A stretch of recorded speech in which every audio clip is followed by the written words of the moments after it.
মৌসুমের প্রথম শৈত্যপ্রবাহ কেটে গেলেও দেশের উত্তরাঞ্চল সহ বিভিন্ন এলাকায় ঘন কুয়াশা ও হিমেল হাওয়ায় শীত বেশি অনুভূত হচ্ছে।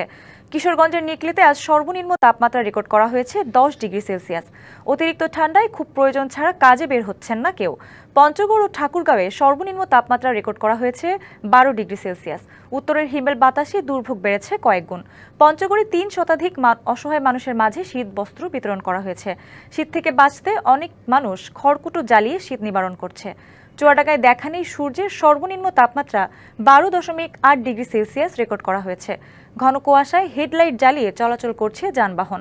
হাড় কাঁপানো ঠান্ডায় কুড়িগ্রাম, চুয়াডাঙ্গা সহ বিভিন্ন হাসপাতালে বাড়ছে ঠান্ডাজনিত রোগীর সংখ্যা। ঘন কুয়াশার কারণে অভ্যন্তরীণ নৌ পরিবহন ও সড়ক যোগাযোগ ব্যাহত হচ্ছে। প্রচুর যে বলা যায় শীতের কারণে কাজকর্ম করতে পারতেছি না আমরা। বর্তমান ভালোই কুয়াশা, শীতের কারণে মানুষ একটু কাজকর্ম কম করতে পারতেছে।